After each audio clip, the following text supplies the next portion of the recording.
El 23 de agosto de 1942, a las 15 horas y 18 minutos, comenzó el incendio más brutal que Europa había presenciado desde el inicio de la guerra. Bombas alemanas cayeron sobre Stalingrado durante horas, reduciendo una ciudad entera a cenizas, humo y gritos atrapados bajo los escombros. No hubo refugios seguros, no hubo tiempo para huir.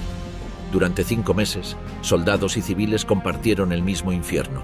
Ruinas ardiendo, cuerpos congelados, alucinaciones por hambre, amputaciones sin anestesia y fuego amigo. Cuando no quedaban balas, se peleaba con palas, cuchillos o las propias manos. Quienes intentaban huir morían acribillados por su propio ejército. Quienes se quedaban se pudrían vivos. ¿Qué actos brutales hicieron los soldados alemanes? ¿Qué órdenes recibieron los comandantes soviéticos tras el bombardeo? ¿Qué horrores se cometieron para sobrevivir? Fuego desde el cielo, el bombardeo a Stalingrado. Antes de que los combates comenzaran en las calles, Stalingrado ya estaba ardiendo. Lo que debía ser una ciudad fortaleza soviética fue primero convertida en una trampa de fuego desde el aire. No fue un bombardeo convencional. Fue una operación sistemática de devastación total lanzada por la Luftflotte 4 bajo el mando del general Wolfram von Richthofen. En apenas unas horas el paisaje urbano cambió de forma irreparable. La ciudad fue atacada por más de 1.500 salidas de combate en un solo día. Bombarderos alemanes lanzaron cerca de 1.000 toneladas de explosivos y cargas incendiarias sobre una zona urbana densamente poblada, triplicando la potencia empleada contra Rotterdam apenas 2 años antes.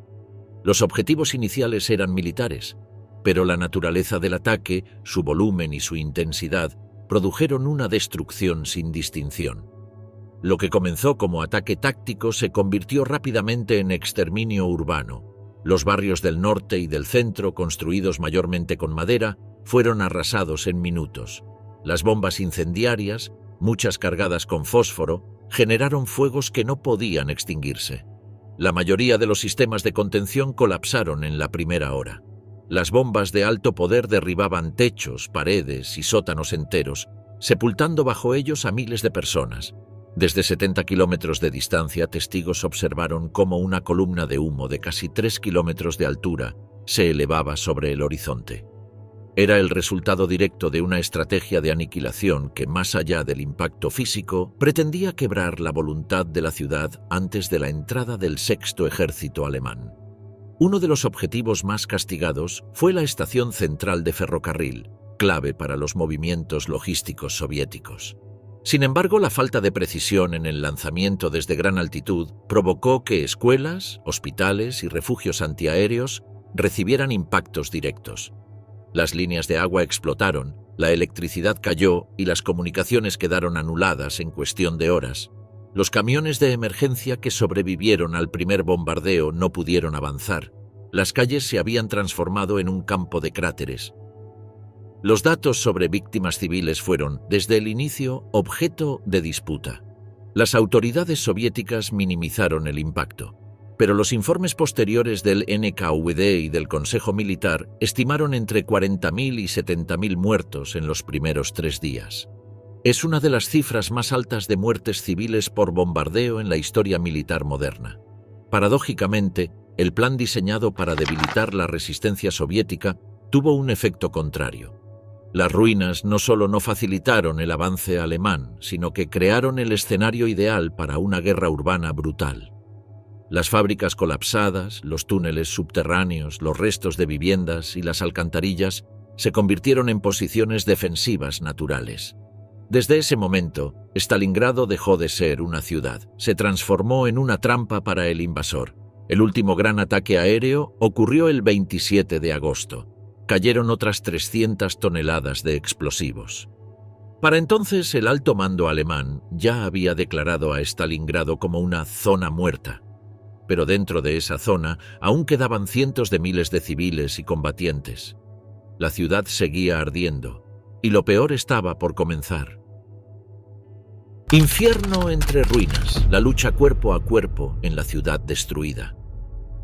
La transformación de Stalingrado en un páramo de escombros alteró fundamentalmente la naturaleza misma de la guerra. Las tácticas tradicionales de campo de batalla se volvieron obsoletas mientras el combate descendía a una lucha primitiva por la supervivencia en un laberinto de ruinas.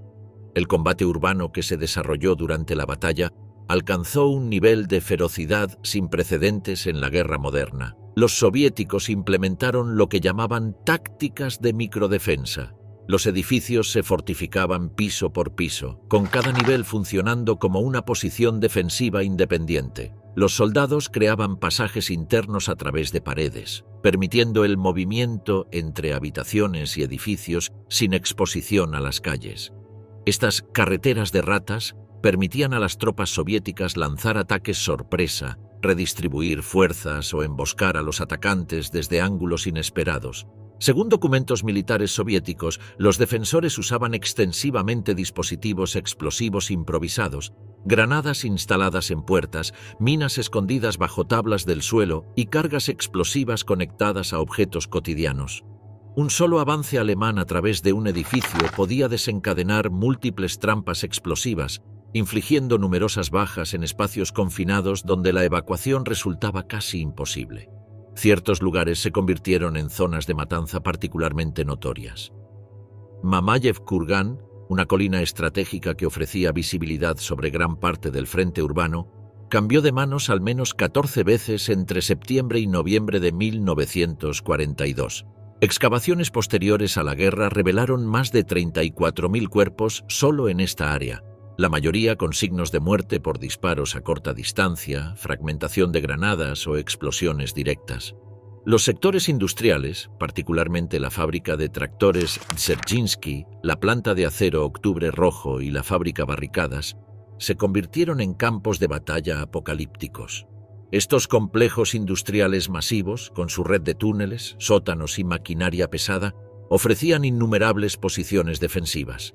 Los alemanes que capturaban una sección de una fábrica a menudo se encontraban bajo ataque de fuerzas soviéticas que mantenían talleres adyacentes o pisos superiores. El combate a distancias mínimas dentro del paisaje devastado de Stalingrado promovió el uso sistemático de armas diseñadas para aniquilación en espacios cerrados.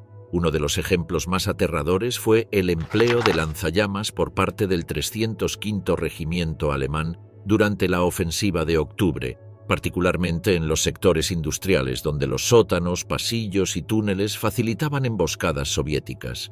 El Flammenwerfer 35 y su sucesor, el modelo 41, fueron utilizados para despejar refugios subterráneos, causando incendios incontrolables en edificios que ya estaban parcialmente colapsados. Testigos soviéticos reportaron escenas donde el fuego se propagaba por las vigas impregnadas de grasa industrial, convirtiendo fábricas enteras en trampas infernales. Los soviéticos, por su parte, desplegaron morteros de 82 milímetros y cañones de corto alcance desde el interior de estructuras civiles, aprovechando su conocimiento del terreno. Esta táctica permitía atacar posiciones alemanas sin exponer a los artilleros, pero incrementaba los riesgos de fuego cruzado. Las comunicaciones deficientes y la visibilidad casi nula en las ruinas provocaron incidentes mortales de fuego amigo. En la fábrica Octubre Rojo, una unidad del 112º Regimiento Soviético fue bombardeada por error por su propia artillería después de un cambio no comunicado en la línea del frente. La explosión de 4 proyectiles de alto poder mató a 93 hombres en menos de 2 minutos. Estos episodios no fueron excepcionales. Informes del 62º Ejército documentan que entre octubre y diciembre se produjeron al menos 42 incidentes graves de fuego amigo, tanto por error de identificación como por interferencias en las frecuencias de radio. En medio de una guerra donde el enemigo podía estar a escasos metros, la línea entre error y tragedia se volvió cada vez más delgada. Las fábricas ardientes no distinguían bandos, solo cuerpos calcinados bajo las vigas torcidas. Las distancias de combate se redujeron a meros metros. Informes de la 24ª División Panzer y la 389ª División de Infantería alemanas describieron encuentros donde los enemigos podían escucharse respirar mutuamente. Durante una ofensiva alemana del 13 al 18 de octubre, más de 3.000 bajas ocurrieron solo dentro del perímetro de la fábrica de tractores. El contraataque soviético posterior, que recapturó partes del edificio, resultó en otras 2.200 bajas. La naturaleza confinada del combate urbano forzó adaptaciones. Cuando la munición escaseaba, los soldados recurrían a armas primitivas. Informes médicos soviéticos documentaron muertes causadas por herramientas de construcción, palas, martillos y barras de hierro. Las unidades de asalto soviéticas y los batallones penales a menudo realizaban ataques donde el contacto físico con el enemigo se convertía en la única opción viable después de agotar la munición. Autopsias de campo realizadas por servicios médicos soviéticos revelaron cuerpos con múltiples heridas de cuchillo en el pecho y abdomen, signos de estrangulamiento manual, huesos fracturados por trauma contundente y desmembramientos. En aproximadamente el 7% de los casos analizados, las muertes ocurrieron en enfrentamientos sin armas de fuego. La intensidad del combate hizo casi imposible recuperar a los caídos. El comandante del 11º Cuerpo de Ejército alemán, general Karl Strecker, escribió en enero de 1943: «Nuestros muertos se convierten en parte del terreno. Ya no existe separación entre el suelo y los restos humanos. Los cuerpos se acumulaban en calles, escaleras y pisos de fábricas, creando barreras físicas que los combatientes usaban como cobertura. En muchos sectores, los cadáveres se apilaban a más de 1 metro de altura. Fotógrafos de propaganda militar alemana documentaron trincheras formadas con sacos de arena y cuerpos congelados utilizados como parapetos en áreas expuestas. Esta macabra reutilización de los muertos, aunque no era una política sistemática, surgió de la imposibilidad de entierro o evacuación adecuados. La presencia continua de cuerpos en descomposición contribuyó a la propagación de enfermedades. Tifus, disentería y septicemia fueron detectados en todo el frente urbano, según informes del Departamento Médico del Grupo de Ejércitos Sur. El impacto psicológico en los soldados sobrevivientes fue devastador, creando un campo de batalla donde los vivos existían junto a constantes recordatorios de muerte. Esta forma de guerra radicalmente nueva creó un léxico propio entre los combatientes. Los soldados soviéticos se referían a los pequeños grupos de combate como grupos de caza, mientras que los alemanes llamaban a la batalla Rattenkrieg, guerra de ratas. Las unidades de asalto soviéticas desarrollaron técnicas especializadas. El Minuto Stalingrado implicaba un asalto coordinado de 60 segundos desde múltiples direcciones, diseñado para confundir a las unidades alemanas en espacios confinados. El general soviético Chuikov implementó el concepto de defensa activa, que implicaba constantes contraataques a pequeña escala para impedir que los alemanes consolidaran posiciones. Esta táctica aprovechaba el conocimiento íntimo del terreno urbano, donde un edificio capturado durante el día podía ser infiltrado y recapturado durante la noche. El resultado fue un frente fluido, donde las líneas de batalla cambiaban por metros, no kilómetros, y donde posiciones aparentemente seguras podían convertirse en trampas mortales en cuestión de horas. El componente humano de este combate urbano excedió los límites normales de resistencia. Soldados de ambos bandos luchaban en condiciones de agotamiento extremo, privación de sueño y hambre. Los relatos de primera mano describen combatientes que no dormían durante días, subsistían con raciones mínimas y sufrían infecciones por heridas menores que se gangrenaban en el entorno insalubre de las ruinas. La escasez de municiones en Stalingrado alcanzó niveles críticos a partir de octubre de 1942, agravando el carácter desesperado y brutal del combate urbano.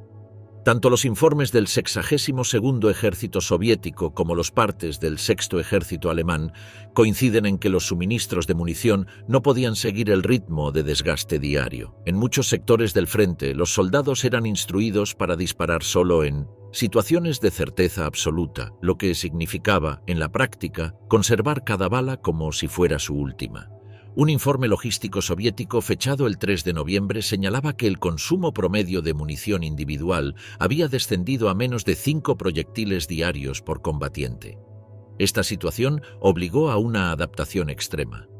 Las tropas comenzaron a reutilizar las armas del enemigo, alemanes empuñando subfusiles soviéticos PP-41, soviéticos disparando fusiles Kar-98K o pistolas Luger recogidas entre cadáveres. Esta mezcla caótica de armamento provocaba confusión táctica e incluso casos de fuego amigo en enfrentamientos nocturnos o dentro de estructuras colapsadas. Más aún, se documentaron casos de sabotaje deliberado, munición enemiga alterada para fallar o explotar dentro del arma, insertada intencionalmente entre los cargadores abandonados por escuadras en retirada.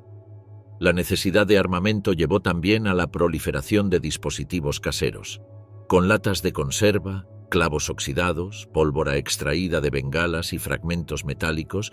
Los zapadores soviéticos fabricaban granadas improvisadas conocidas como botellas de muerte, cuyo alcance y fiabilidad eran limitados pero suficientes en espacios cerrados. Algunos soldados almacenaban cargas explosivas en botas o mochilas, listas para activar en caso de combate cuerpo a cuerpo. En este entorno extremo, la línea entre soldado e improvisador se desdibujó. Sobrevivir exigía no solo resistencia, sino creatividad letal. Para finales de octubre, la batalla por Stalingrado había evolucionado a un estancamiento sangriento donde el progreso se medía en habitaciones individuales y pisos de edificios. En este paisaje urbano destrozado, las etiquetas de victoria o derrota perdieron significado convencional. Solo existía la supervivencia inmediata o la muerte, mientras la ciudad continuaba devorando a ambos ejércitos en su laberinto de ruinas. Cazadores entre las ruinas, francotiradores soviéticos en Stalingrado. En las calles destruidas de Stalingrado, una amenaza silenciosa se convirtió en uno de los factores más desestabilizadores para las tropas alemanas: los francotiradores soviéticos. No actuaban en grandes grupos ni hacían ruido, se movían por escaleras colapsadas, túneles improvisados y ruinas elevadas. Observaban durante horas y disparaban una vez. La organización de francotiradores fue una respuesta directa al combate urbano. Las divisiones del Ejército Rojo desplegaron parejas formadas por un tirador y un observador. Usaban rifles Mosin Nagant M90 y 130 equipados con miras ópticas PM de 3.5 aumentos. La munición era escasa, por lo que cada disparo se realizaba únicamente con línea visual clara y confirmación del observador. El más famoso fue Vasily Zaitsev, miembro de la 284ª División de Rifles. Su hoja de servicio, conservada en los archivos del Ministerio de Defensa ruso, registra más de 225 enemigos abatidos entre octubre y diciembre de 1942, incluyendo 11 francotiradores alemanes. Su campo de operaciones principal fue el sector de Mamayev-Kurgan y la zona entre la estación central y el río Volga. Zaitsev entrenó a un pequeño grupo de tiradores conocidos como la Escuela de Stalingrado, que actuaron en parejas móviles por distintos sectores de la ciudad. Se estima que esta red causó más de 1000 bajas entre tropas del Sexto Ejército alemán. Uno de sus alumnos, Víktor Medvedev, fue acreditado con 83 muertes confirmadas. Los reportes internos indican que operaban desde estructuras civiles, torres destruidas, vehículos abandonados y cajas de ventilación de fábricas. Las condiciones eran extremas. El frío obligaba a permanecer inmóviles durante horas, incluso con extremidades congeladas. No se usaban radios. Las órdenes se transmitían por contacto directo o señales visuales. En algunos casos, los francotiradores pasaban 2 días completos en el mismo escondite, sin dormir, para mantener un control sobre pasillos o avenidas clave. El efecto psicológico sobre las tropas alemanas fue inmediato. Los informes del 24º Cuerpo de Ejército alemán mencionan la imposibilidad de avanzar más de 100 metros sin sufrir bajas por fuego de precisión. En zonas como la fábrica Barricadas o los accesos a la estación central, se llegó a paralizar el movimiento durante días completos debido al control visual absoluto de los tiradores soviéticos. La respuesta alemana fue la formación de equipos cazafrancotiradores que usaban binoculares de largo alcance y tácticas de cebo. En muchos casos, un soldado se ofrecía a cruzar una calle con uniforme desgastado, simulando vulnerabilidad. El objetivo era detectar el destello del disparo soviético y responder con fuego inmediato desde al menos 2 posiciones laterales. Esta táctica logró eliminar a varios tiradores, pero también causó numerosas bajas alemanas por errores de cálculo. También hubo mujeres francotiradoras en Stalingrado. Entre las más reconocidas, Nina Pavlyuchenkova y Tania Chernova, ambas formadas en academias militares antes del conflicto. Chernova operó en el mismo equipo que Zaitsev durante varias semanas. Civiles atrapados, hambre y muerte bajo los escombros. Mientras las fuerzas militares se enfrentaban entre las ruinas, una tragedia paralela y menos visible se desenvolvía bajo tierra. Miles de civiles, mujeres, niños y ancianos quedaron atrapados en una ciudad convertida en campo de batalla. Su historia de supervivencia representa uno de los capítulos más desgarradores de la batalla de Stalingrado. Cuando comenzó el asedio, aproximadamente 400.000 civiles permanecían en la ciudad. La evacuación tardía e incompleta, ordenada solo después de que comenzaran los bombardeos, significó que decenas de miles quedaron atrapados cuando los alemanes cortaron las rutas de escape occidentales. Para octubre de 1942, los civiles sobrevivientes buscaron refugio principalmente en sótanos, túneles de servicio y estructuras subterráneas improvisadas por todo el paisaje urbano destrozado. Las condiciones en estos refugios eran indescriptibles. Los informes del NKVD, que documentaban la situación civil, describían espacios sin ventilación donde hasta 50 personas se hacinaban en habitaciones diseñadas para almacenamiento. La ausencia de instalaciones sanitarias provocó rápidamente brotes de enfermedades. Los sótanos contaban con pozos improvisados para necesidades humanas básicas que, dada la imposibilidad de vaciarlos regularmente, se convertían en focos de infección. La disentería, la tuberculosis y la neumonía se propagaban rápidamente en estos entornos subterráneos, especialmente entre niños y ancianos. Peor aún fue la hambruna sistemática que afectó a la población civil. A medida que el cerco se estrechaba, las raciones se reducían constantemente. Para diciembre de 1942, la asignación diaria para civiles había caído a 125 gramos de pan por persona, aproximadamente el equivalente a 2 rebanadas, fabricado principalmente con sucedáneos como serrín, semillas trituradas y pulpa de remolacha. Los registros del Comité de Defensa Civil muestran que durante los meses más duros del invierno, la mayoría de los civiles consumían menos de 700 calorías diarias, un tercio de lo necesario para mantener funciones corporales normales. La búsqueda desesperada de alimentos llevó a situaciones extremas. Informes inicialmente clasificados del NKVD, desclasificados décadas después, documentan casos de consumo de cuero hervido de zapatos y cinturones o caldo hecho con pegamento basado en huesos animales. En los túneles bajo la fábrica Octubre Rojo, un grupo de 76 trabajadores y sus familias sobrevivió durante 3 semanas consumiendo aceite industrial mezclado con residuos de harina. Las consecuencias médicas fueron devastadoras: envenenamiento masivo, insuficiencia hepática y muertes por fallo multiorgánico. Las divisiones sociales normales se desintegraron bajo estas condiciones extremas. Los informes de la policía militar soviética documentan casos de robos violentos entre civiles por pequeñas cantidades de comida. Una entrada del diario del comisario político Iván Lazarev, fechada el 7 de diciembre de 1942, describe haber encontrado a una mujer de aproximadamente 50 años estrangulada en un sótano cerca de la estación central, con sus 200 gramos de ración de pan robados. Tales incidentes se volvieron tan comunes que unidades especiales del NKVD fueron asignadas para vigilar puntos de distribución de alimentos. El trauma psicológico entre los civiles atrapados fue profundo y duradero, manifestándose de forma especialmente severa en los más vulnerables.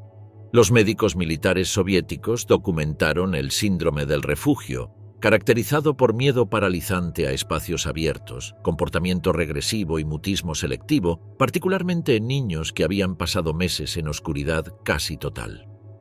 Los historiales médicos revelan que muchos desarrollaron ceguera selectiva o sordera funcional como mecanismo defensivo.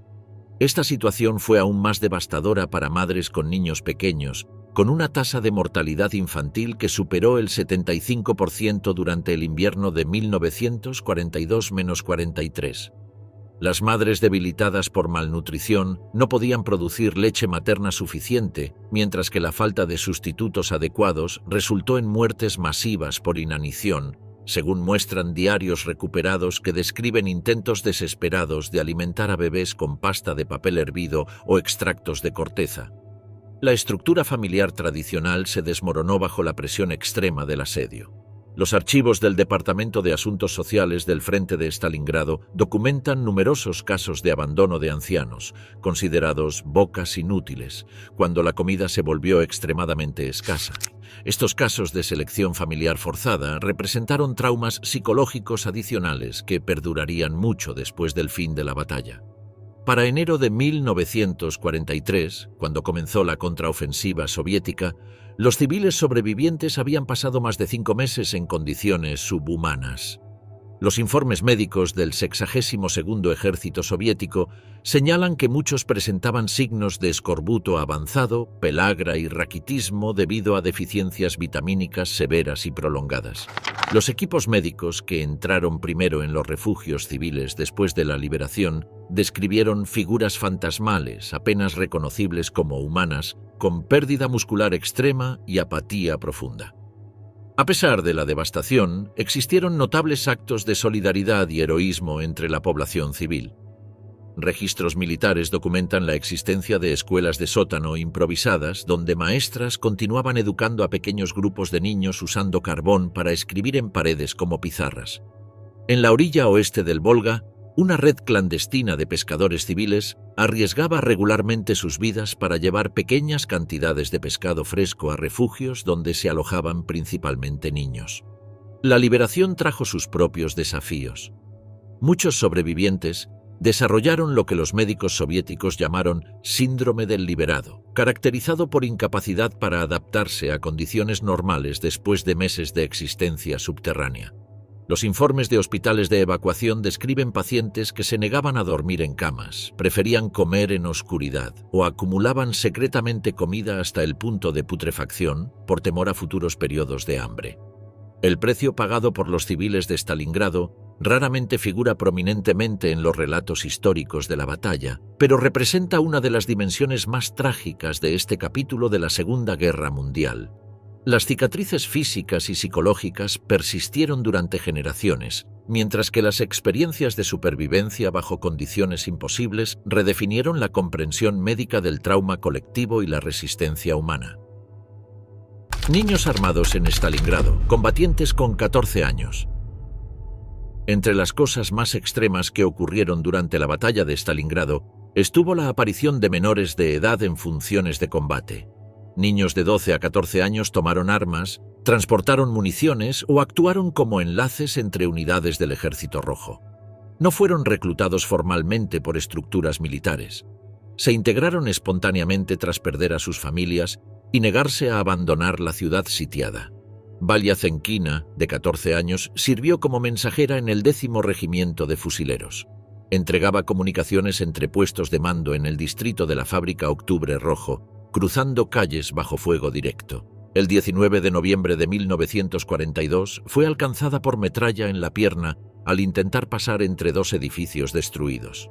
Su evacuación, tratamiento y posterior traslado a una instalación médica de retaguardia quedaron registrados en el libro de admisiones de la Unidad Médica número 23. Sobrevivió y fue condecorada en 1943 con la Medalla por la Defensa de Stalingrado, una de las pocas niñas reconocidas formalmente. Vasya Kurka, nacido en 1929, operó como guía de unidades de artillería soviéticas en Mamayev-Kurgan. Conocía rutas entre ruinas, túneles y sótanos que permitían el desplazamiento entre puntos de fuego sin quedar expuesto a francotiradores alemanes. Según informes conservados en el Museo Panorama de la Batalla de Stalingrado, Kurka acompañaba observadores de artillería para señalar posiciones enemigas. En diciembre fue herido por una explosión de mortero, lo que le causó pérdida parcial de audición y daño permanente en un brazo. Fue evacuado el 28 de diciembre por la unidad médica del 62º Ejército. El 4 de enero de 1943, un informe interno del Estado Mayor del 62º Ejército registró la presencia de más de 20 menores identificados visualmente cumpliendo tareas militares activas en los sectores industriales del norte. Algunos transportaban botellas incendiarias, munición, agua o pan negro a posiciones defensivas. Otros actuaban como enlaces entre comandos de compañías o como guías por pasillos y túneles colapsados. No fueron incorporados oficialmente a las unidades, pero operaban junto a soldados adultos bajo fuego, sin uniforme reglamentario ni rango. Leonid Golikov, de 14 años, era huérfano y se ofreció como voluntario en el sector de la fábrica Barricadas. Su función consistía en arrastrar cajas con granadas de mano y cartuchos de fusil desde un almacén improvisado hasta una posición de ametralladora en el segundo piso de una estructura parcialmente destruida. Durante un bombardeo fue alcanzado por artillería alemana. El archivo del Archivo Militar Estatal ruso, RG-15A, conserva el parte quirúrgico correspondiente a su caso, en el que se documenta la amputación traumática de su pierna derecha. Fue evacuado a un hospital en Saratov, donde permaneció 2 meses en recuperación. En los archivos fotográficos de Yevgeny Kaldey, reportero de guerra soviético asignado al frente de Stalingrado, figura una imagen tomada el 18 de enero de 1943 en las inmediaciones de la estación ferroviaria. En ella, un niño de rostro delgado y gorro desproporcionado sostiene un fusil Mosin Nagant apoyado en el suelo. La fotografía fue publicada semanas después en la revista Ogonyok con el pie de foto, uno de nuestros pequeños defensores. La imagen se convirtió en uno de los pocos registros visuales confirmados de menores armados durante la batalla. El médico de campaña Mikhail Avilov, responsable del hospital de campaña número 42, escribió en su cuaderno clínico que entre noviembre de 1942 y enero de 1943 trató a 7 menores con heridas graves, todos varones de entre 12 y 15 años. Las lesiones incluían congelamiento severo en extremidades, fracturas por explosiones y heridas de bala. El documento, hoy conservado en el Instituto de Historia Militar de Moscú, contiene anotaciones clínicas precisas sobre el lugar de hallazgo, edad aproximada y circunstancias de cada ingreso. 2 de los 7 fallecieron en los primeros días. Yuri Rubtsov, nacido en 1928, fue entrevistado en 2005 por el proyecto estatal Memoria Popular de la Gran Guerra Patria, impulsado por el Ministerio de Defensa de la Federación Rusa.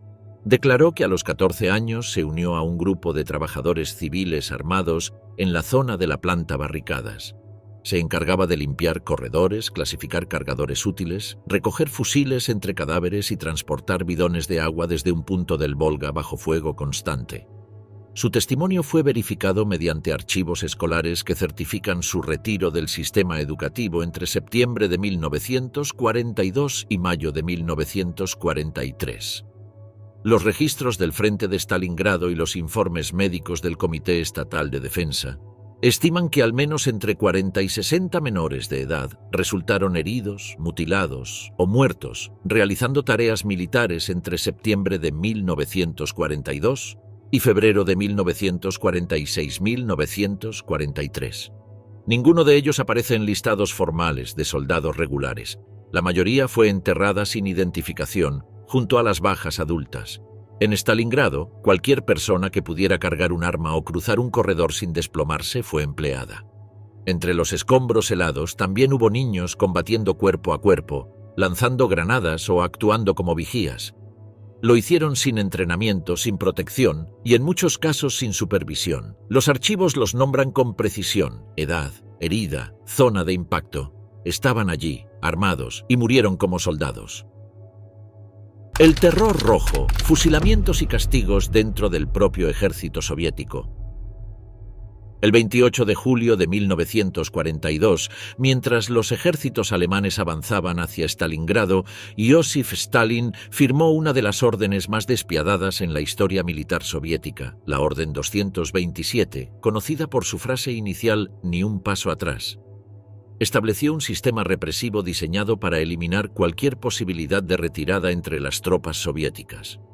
Esta directiva transformó el frente de batalla en un espacio donde los soldados no solo se enfrentaban al enemigo alemán, sino también a la amenaza constante de sus propios oficiales y unidades especiales de la NKVD.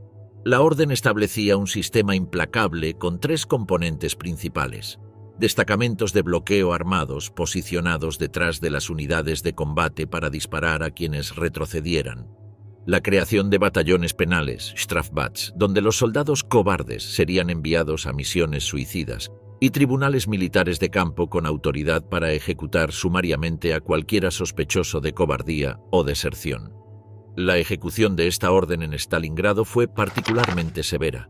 Los documentos del Archivo Estatal Militar de Rusia revelan que entre julio y octubre de 1942, los destacamentos de bloqueo del NKVD en el frente de Stalingrado arrestaron a 140.755 soldados. De estos, 3.980 fueron fusilados en el acto y más de 60.000 fueron enviados a unidades penales. Estas cifras, consideradas conservadoras por historiadores modernos, representan solo las ejecuciones oficialmente registradas. La operatividad de estos destacamentos de bloqueo ha sido ampliamente documentada. Situados aproximadamente a 200 metros detrás de la línea del frente, estas unidades especiales de la NKVD estaban equipadas principalmente con ametralladoras pesadas Maxim que apuntaban hacia sus propias tropas, no hacia el enemigo. Un informe del NKVD, fechado el 20 de septiembre de 1942, describe cómo durante un ataque alemán en el sector norte de la ciudad, el destacamento de bloqueo 38 abrió fuego contra un grupo de aproximadamente 115 soldados que abandonaban posiciones sin autorización, matando a 21 y forzando al resto a regresar a sus posiciones. Los batallones penales constituyeron otra dimensión del sistema represivo. Formados por soldados considerados políticamente sospechosos o culpables de infracciones menores, estas unidades eran asignadas a las misiones más peligrosas.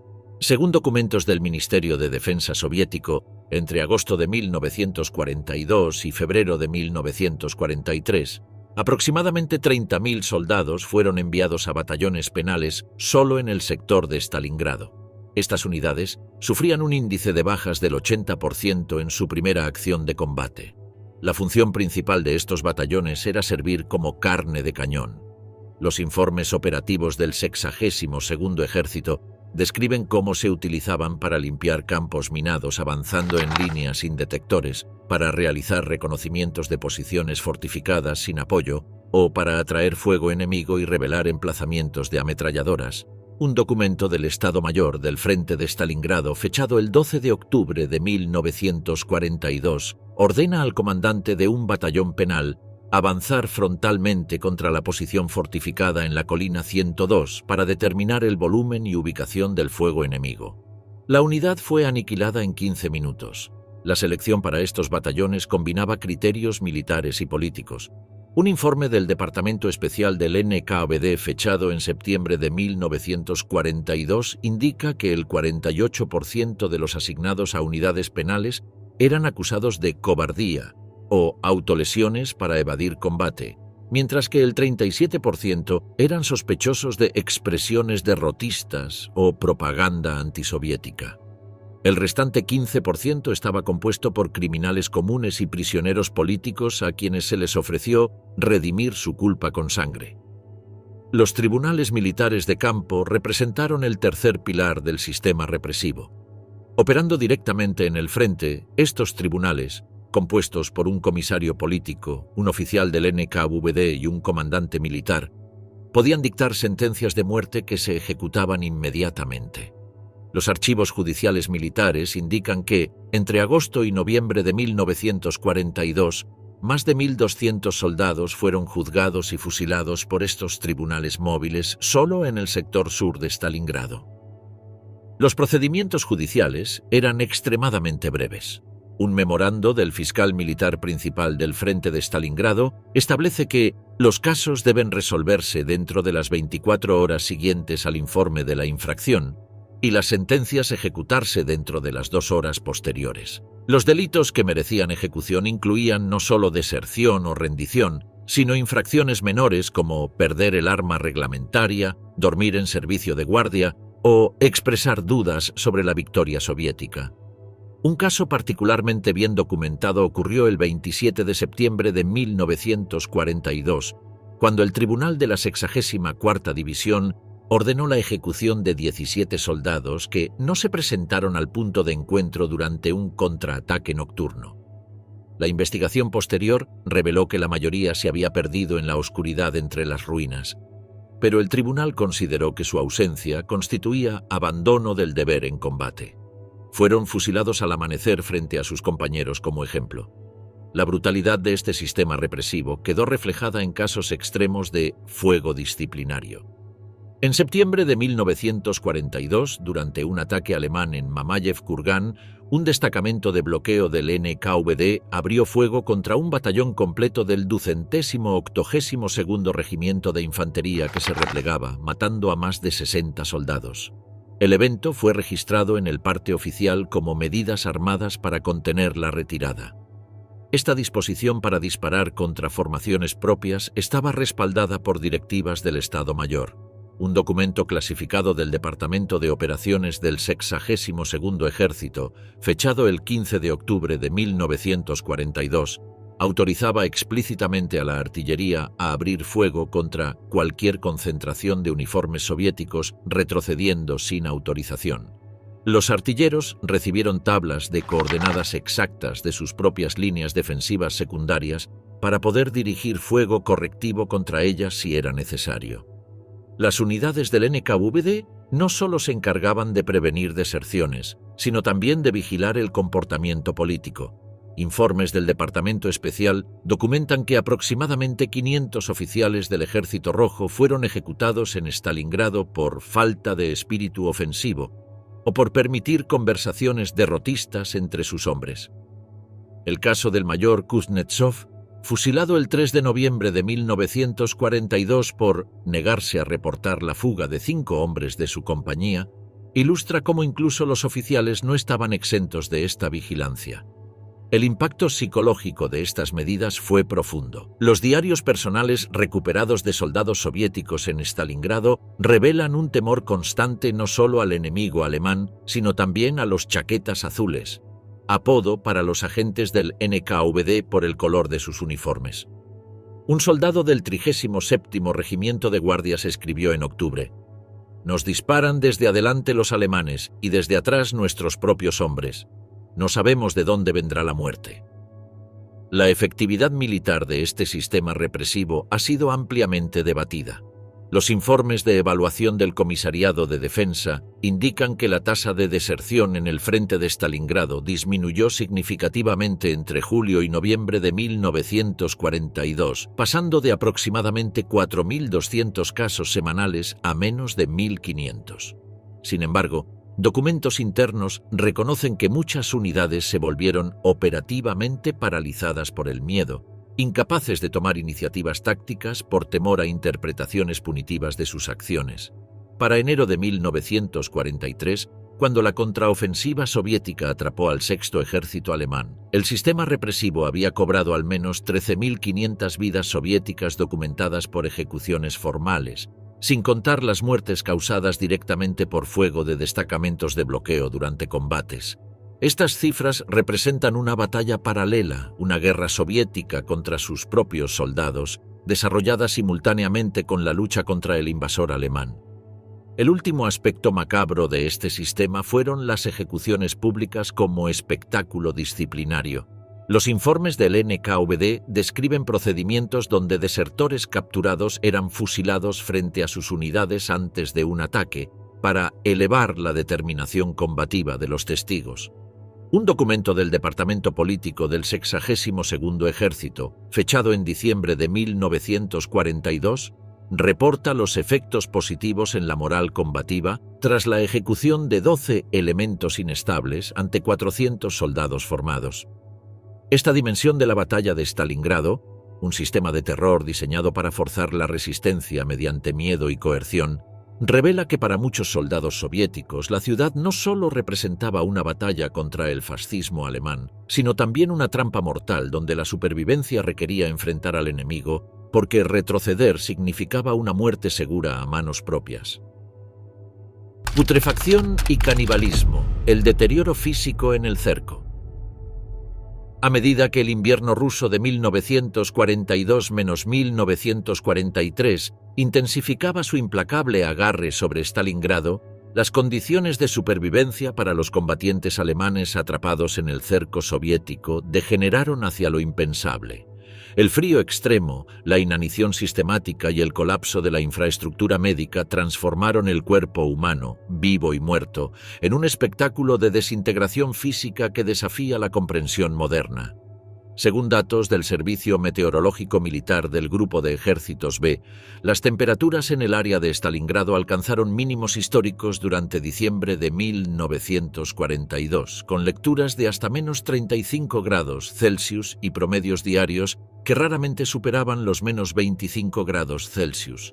Enero de 1943 continuó esta tendencia brutal, con 18 días consecutivos por debajo de 0 grados Celsius, de menos 20 grados Celsius.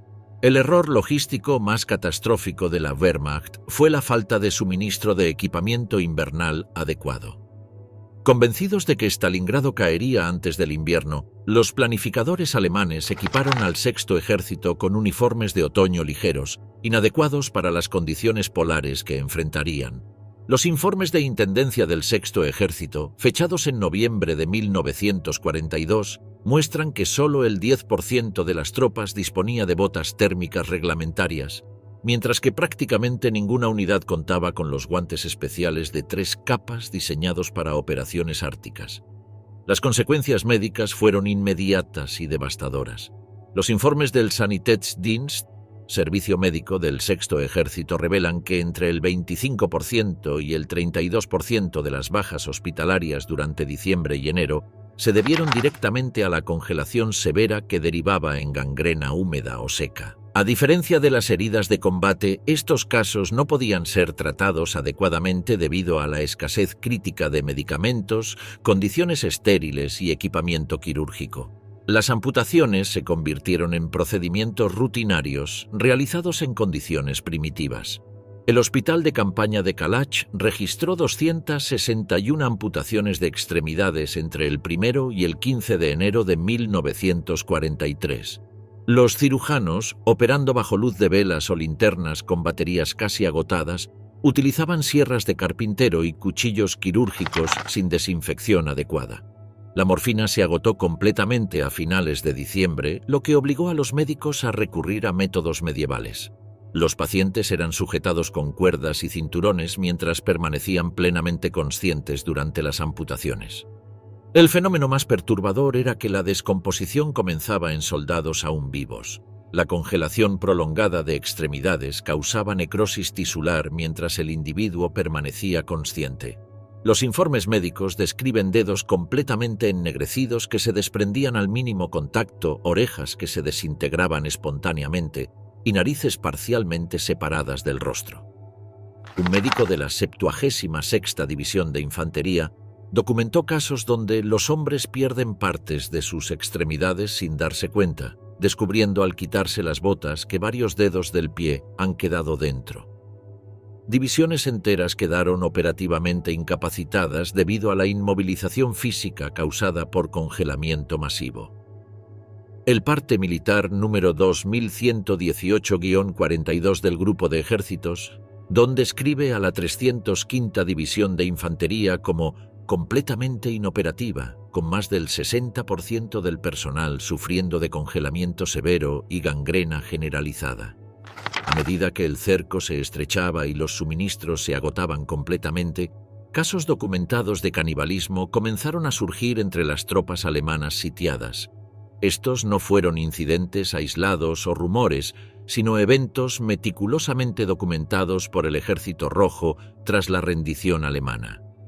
Los interrogatorios conducidos por el Departamento Especial del NKVD a prisioneros capturados contienen confesiones detalladas sobre prácticas caníbales organizadas en varios sectores del perímetro. Informes soviéticos documentaron meticulosamente hallazgos de canibalismo entre las tropas alemanas sitiadas. Un documento del 7 de febrero de 1943 describe el descubrimiento de un hospital de campaña improvisado donde se encontraron cuerpos parcialmente desmembrados junto a evidencia de preparación para consumo humano, restos óseos con marcas de corte limpio en ollas improvisadas y fragmentos de tejido humano mezclados con pan para aumentar volumen. El coronel Piotr Kazakov, comandante del tercer regimiento médico, señaló que la carne había sido hervida junto con pan húmedo y residuos de café, observando que los cortes en los cuerpos mostraban precisión quirúrgica, indicando conocimiento anatómico en la extracción de tejido muscular. Testimonios de prisioneros como el cabo Franz Becker confirmaron que cuando los últimos caballos fueron consumidos, el personal médico de su unidad comenzó a procesar cuerpos de soldados fallecidos recientemente por hipotermia. Los interrogatorios a prisioneros alemanes contienen testimonios explícitos. El cabo Franz Becker, capturado cerca de Kalach, declaró que a principios de enero, cuando los suministros dejaron de llegar completamente y los últimos caballos fueron consumidos, el personal médico de su unidad comenzó a sugerir el uso de recursos alternativos. Según su testimonio, al menos 5 cuerpos de soldados alemanes que habían muerto recientemente por hipotermia fueron procesados y cocinados en estufas improvisadas. Desesperación final, suicidios y colapso mental en los últimos días. Las últimas 3 semanas del cerco de Stalingrado, entre el 10 de enero y el 2 de febrero de 1943, representaron el colapso total, físico, mental y moral del sexto ejército alemán. Lo que ocurrió durante esta fase final trasciende los parámetros convencionales de la historia militar para adentrarse en un territorio de desintegración social y psicológica sin precedentes. Los archivos del sexto ejército alemán, conservados en el Bundesarchiv, contienen reportes firmados por oficiales del Estado Mayor entre el 17 y el 25 de enero de 1943. Estos documentos registran al menos 32 casos confirmados de oficiales que eligieron el suicidio ante la imposibilidad de evacuación o la inminente rendición. Estos no fueron actos impulsivos, sino decisiones metódicas tomadas por mandos que comprendían la futilidad de su situación. El caso más emblemático fue el del general major Alexander von Hartmann, comandante de la 71ª División, quien se disparó en la cabeza el 26 de enero en las ruinas de un edificio administrativo. Su nota de suicidio, preservada en los archivos militares, expresaba: «No puedo concebir vivir en un mundo donde el Reich no prevalezca. Prefiero unirme a mis hombres en la muerte antes que en la humillación». Similar destino escogió el Oberstleutnant Fritz Roske, comandante de la 94ª División, quien se inmoló con una granada de mano dentro de su puesto de mando tras recibir la orden formal de rendición del general Paulus. Las instrucciones verbales distribuidas por el alto mando alemán durante los días finales reflejaban la contradicción entre la realidad militar y la expectativa ideológica. Un documento fechado el 21 de enero de 1943 del jefe de Estado Mayor Friedrich Paulus, antes de su rendición, desaconsejaba formalmente el suicidio por disminuir la capacidad combativa, pero en la práctica no se condenaba. La promoción de Paulus a mariscal de campo el 30 de enero por parte de Hitler fue interpretada correctamente como un mensaje implícito. Ningún mariscal alemán se había rendido jamás. La única opción honorable era el suicidio. Sin embargo, Paulus optó por vivir y rendirse, mientras muchos de sus oficiales elegían morir. Los últimos intentos de evacuación aérea generaron escenas de caos absoluto que derivaron en violencia desesperada. La Luftwaffe mantuvo operativos algunos aeródromos improvisados hasta mediados de enero, principalmente en Gumrak y Pitomnik. Los informes operativos de la Luftflotte 4 detallan que entre el 12 y el 21 de enero ocurrieron al menos 19 incidentes graves durante evacuaciones, principalmente estampidas masivas de soldados desesperados por abordar las aeronaves. Un informe particularmente detallado describe lo ocurrido el 18 de enero en la pista de Gumrak. Aproximadamente 200 heridos aguardaban evacuación ordenada cuando un Heinkel G-111 apareció para aterrizaje. Inmediatamente, unos 40 soldados no autorizados irrumpieron en la pista, ignorando los disparos al aire de la Feldgendarmerie. La multitud rodeó el avión mientras aún rodaba, intentando forzar la entrada a través de las escotillas laterales. El piloto abortó el despegue, provocando que la aeronave volcara al intentar girar bajo exceso de peso en la cabina. Según testigos, varios hombres murieron aplastados por las ruedas o el fuselaje. Las últimas semanas evidenciaron un colapso absoluto de la disciplina militar y la estabilidad psicológica de las tropas alemanas. Los archivos de la 376ª División registran al menos 113 ejecuciones sumarias realizadas por la propia Feldgendarmerie entre el 10 y el 29 de enero por saqueos, agresiones a superiores o intentos de deserción. Simultáneamente, informes médicos documentaban brotes masivos de histeria colectiva. El 25 de enero, el capitán médico Erich Kraut describió unidades enteras en estados de colapso mental, con soldados que gritaban incontrolablemente, reían o lloraban sin estímulo aparente, o mostraban comportamientos bizarros como morder repetidamente un trozo de metal como si fuera comida, síntomas provocados por la combinación de desnutrición extrema, privación prolongada de sueño, temperaturas inhumanas y la pérdida progresiva de camaradas. Las condiciones eran propicias para el colapso mental: desnutrición extrema, privación prolongada de sueño, la mayoría dormía menos de 2 horas por noche debido al frío y los bombardeos, temperaturas inhumanas y la pérdida progresiva de camaradas cercanos. Un documento clasificado de la Oficina de Sanidad Militar del Sexto Ejército, fechado el 28 de enero. La capacidad para tratar estos trastornos psiquiátricos masivos era prácticamente inexistente. Los escasos médicos sobrevivientes carecían de medicamentos sedantes o estabilizadores. Un informe del Hospital de Campaña número 2 describe cómo pacientes en estado psicótico eran simplemente aislados en rincones de sótanos, frecuentemente atados o inmovilizados con correas improvisadas y dejados sin contacto humano por días. En los días finales, la cadena de mando comenzó a autorizar medidas desesperadas para contener el colapso psicológico generalizado. Mensajes interceptados por la inteligencia soviética y transcritos por el Departamento de Contrainteligencia SMERSH indican que el 28 de enero se emitieron órdenes de neutralizar de inmediato a elementos desestabilizadores que propaguen pánico o ideas de rendición.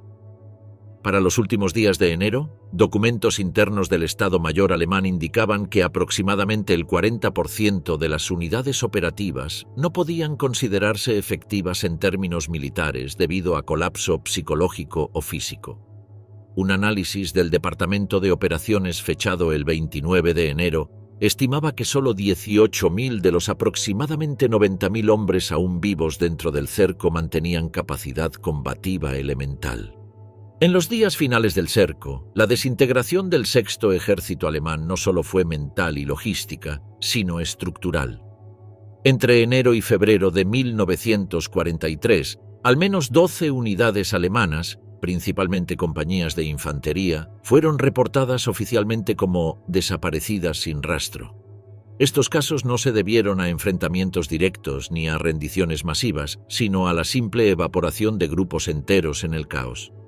Algunas de estas unidades fueron encontradas semanas después, congeladas en posición fetal dentro de sótanos o refugios colapsados.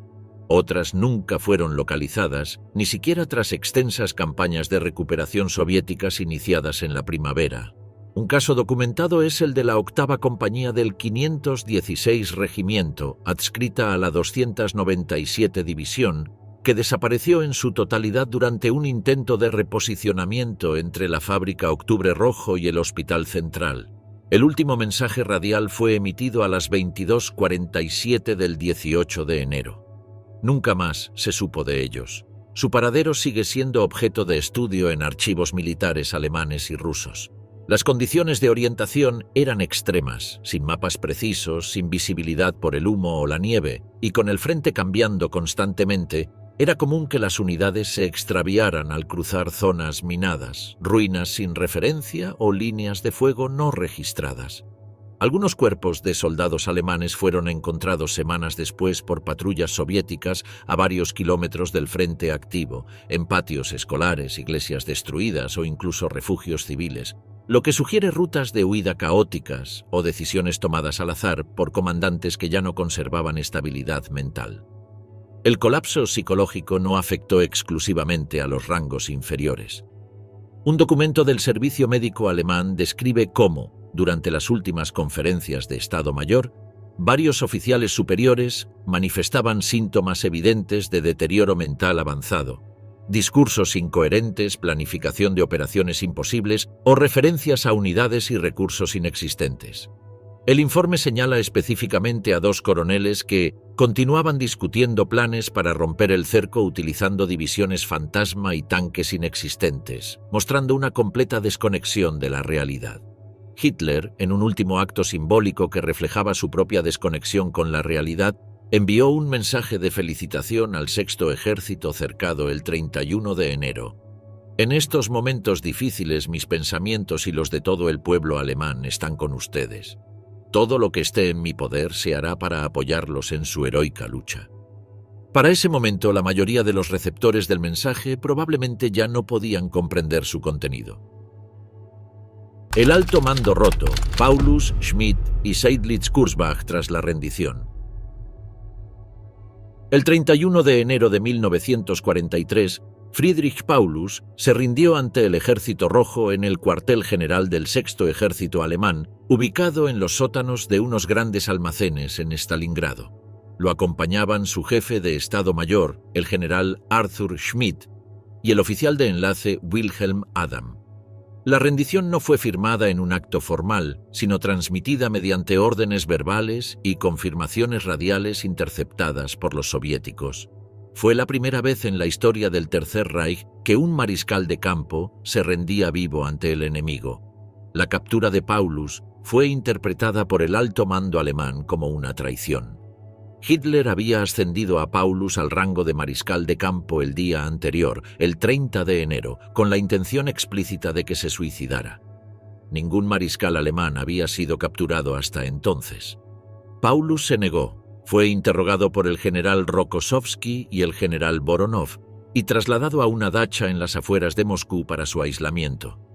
Durante los interrogatorios iniciales, se mantuvo reticente a colaborar, limitándose a confirmar datos operativos ya conocidos por el Estado Mayor soviético. Arthur Schmidt, considerado uno de los oficiales más intransigentes del Estado Mayor de Stalingrado, también fue capturado ese día. Según los archivos del NKVD, Schmidt mantuvo una actitud hostil durante los interrogatorios, negándose a reconocer errores estratégicos y responsabilizando a las condiciones logísticas. Fue internado junto a otros oficiales superiores alemanes en un campo especial de prisioneros en Krasnogorsk. No participó en ningún esfuerzo de propaganda ni colaboró con el Comité Nacional por una Alemania libre. El general Walter von Seydlitz-Kurzbach, comandante del LI Cuerpo de Ejército en Stalingrado, se rindió el 25 de enero antes de la rendición de Paulus.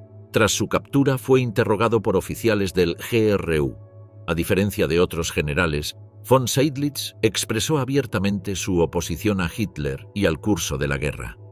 En mayo de 1943 solicitó por escrito permiso para formar un comité de prisioneros alemanes con el objetivo de hacer un llamamiento público a sus antiguos subordinados y oficiales. Esa solicitud derivó en la fundación del Comité Nacional por una Alemania Libre, NKFD, respaldado por la inteligencia soviética. El NKFD fue presentado oficialmente en julio de 1943. Estaba formado por oficiales capturados en Stalingrado y otros frentes del este. Von Seydlitz se convirtió en una de sus figuras visibles. Su participación generó un conflicto dentro del grupo de prisioneros. Algunos lo acusaron de colaborarismo, mientras otros se sumaron a las campañas radiales destinadas a erosionar la moral alemana. Las transmisiones incluían mensajes directos a unidades del Frente Oriental y panfletos lanzados por vía aérea. En Alemania, la rendición de Paulus y las acciones de von Seydlitz provocaron una reacción inmediata. El Tribunal del Reich los declaró traidores en ausencia. Las familias de ambos fueron arrestadas, sus propiedades confiscadas y sus nombres eliminados de registros oficiales. La Gestapo ordenó borrar sus perfiles de los archivos de personal militar. En agosto de 1944, Hitler firmó un decreto que despojaba a von Seydlitz de su rango y ciudadanía alemana. Paulus permaneció en cautiverio durante casi una década. En 1944 se negó a unirse al NKFD, pero aceptó testificar contra el régimen nazi durante los juicios de Nuremberg en 1946 como testigo de cargo contra Wilhelm Keitel y Alfred Jodl. Su testimonio sobre la planificación de la Operación Barbarroja y el cerco de Stalingrado fue utilizado por la Fiscalía soviética. Fue liberado en 1953 tras la muerte de Stalin y se estableció en Dresde, en la República Democrática Alemana. Murió en 1957 bajo vigilancia del Ministerio de Seguridad del Estado. Arthur Schmidt fue liberado en 1955 después de rechazar cualquier cooperación con los soviéticos. Regresó a Alemania Occidental y no volvió a hacer declaraciones públicas sobre su rol en la batalla. Murió en 1987. Walter von Seydlitz permaneció en la URSS hasta 1955. A su regreso a Alemania Oriental fue rechazado por las autoridades del nuevo régimen, que desconfiaban de su perfil conservador. Se estableció en Bremen, Alemania Occidental. Murió en 1976 sin recuperar su rango militar ni su nacionalidad alemana. La rendición de estos tres generales no solo marcó el fin operativo del Sexto Ejército, también abrió una fractura dentro del sistema militar alemán. Por primera vez, oficiales de alto rango rompieron públicamente con el juramento personal a Hitler. Esa ruptura no cambió el curso de la guerra, pero dejó un precedente. En Stalingrado, la obediencia dejó de ser absoluta. Memoria de las ruinas, cuerpos sin nombre y cicatrices eternas.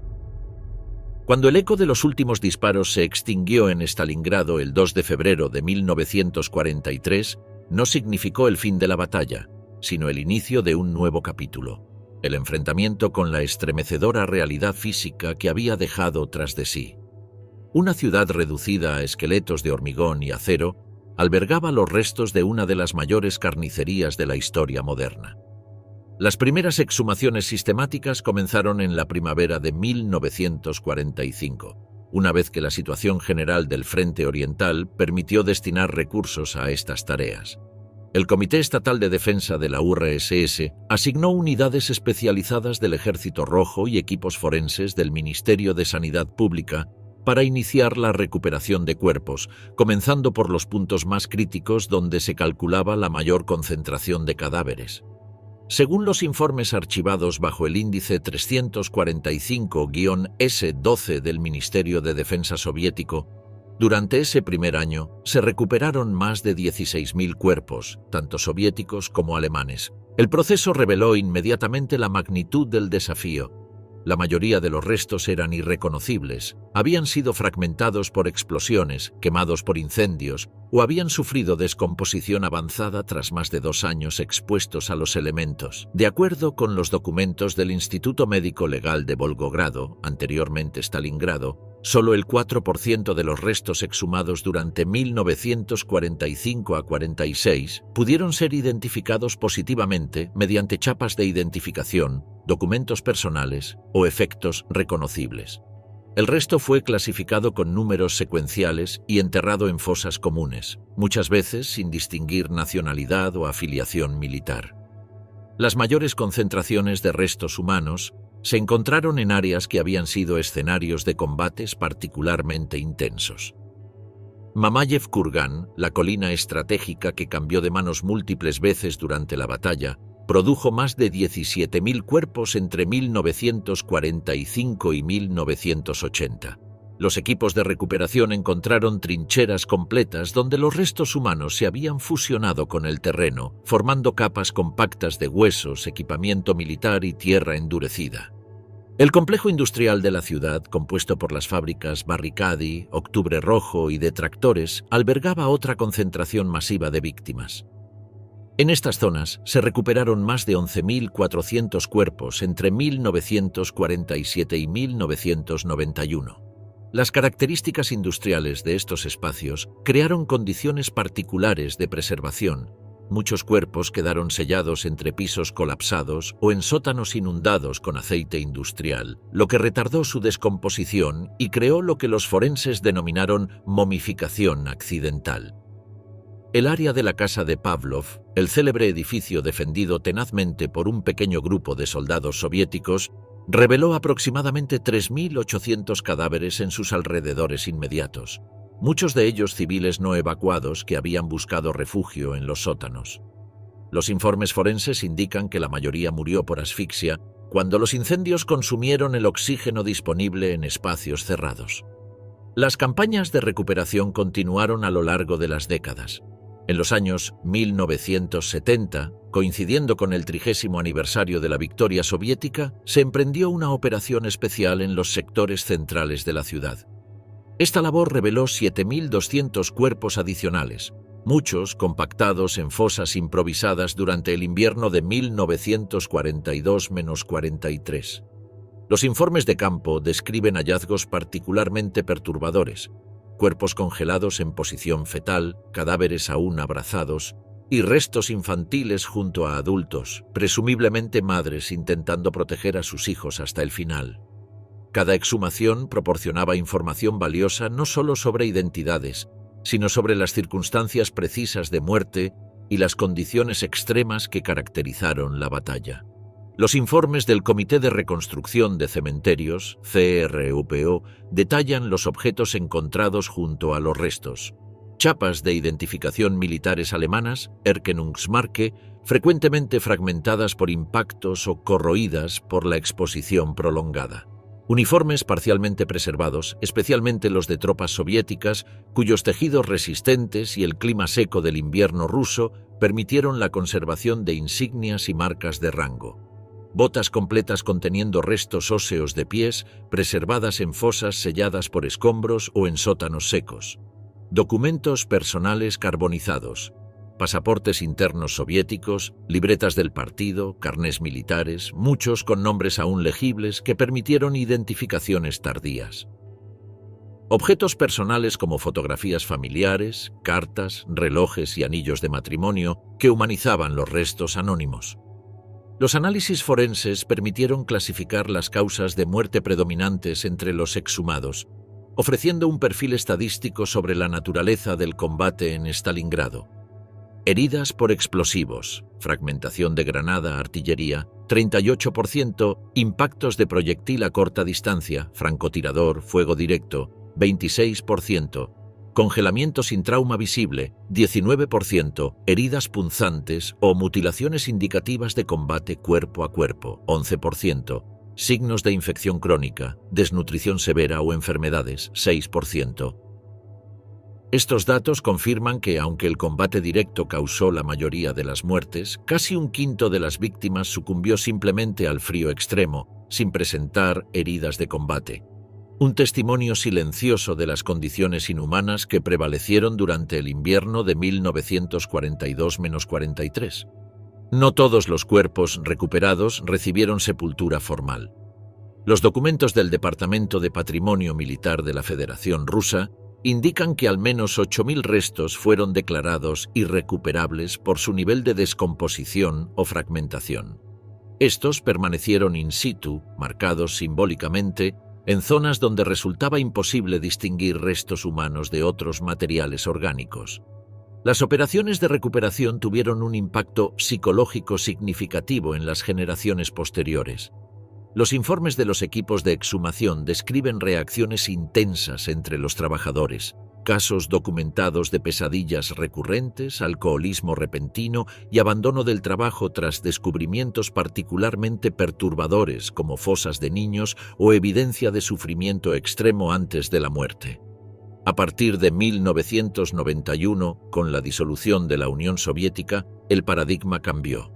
Organizaciones civiles como Volgogrado sin nombre comenzaron nuevas campañas de búsqueda, menos motivadas por obligaciones estatales y más por consideraciones humanitarias y familiares. Estas iniciativas localizaron al menos 500 cuerpos adicionales anualmente en las zonas rurales alrededor de Stalingrado, donde los combates habían sido menos intensos pero igualmente letales. El destino final de los restos recuperados varió significativamente. Mientras que los cuerpos en condiciones identificables fueron trasladados a cementerios oficiales como el de Rososhki, a 35 kilómetros de la ciudad que alberga más de 56.000 restos alemanes y soviéticos, o el complejo memorial de Mamayev-Kurgan, con su fosa simbólica de 30.000 soldados soviéticos mayormente sin identificar, los documentos del Departamento de Patrimonio Militar indican que al menos 8.000 restos fueron declarados irrecuperables por su nivel extremo de descomposición o fragmentación. Estos permanecieron in situ, marcados simbólicamente en zonas donde resultaba imposible distinguir restos humanos de otros materiales orgánicos. La batalla de Stalingrado no terminó en febrero de 1943. Sus consecuencias físicas, manifestadas en los miles de cuerpos que continúan emergiendo de las entrañas de la tierra décadas después, representan un recordatorio tangible de que los conflictos no concluyen con el último disparo. La ciudad moderna, aunque reconstruida y transformada, preserva en su subsuelo el testimonio silencioso de quienes perecieron entre sus ruinas. Cada descubrimiento, cada identificación tardía, cada objeto personal recuperado constituye no solo un dato histórico adicional, sino un acto de restitución de dignidad a aquellos cuyas vidas fueron consumidas en una de las batallas más devastadoras que la humanidad haya conocido.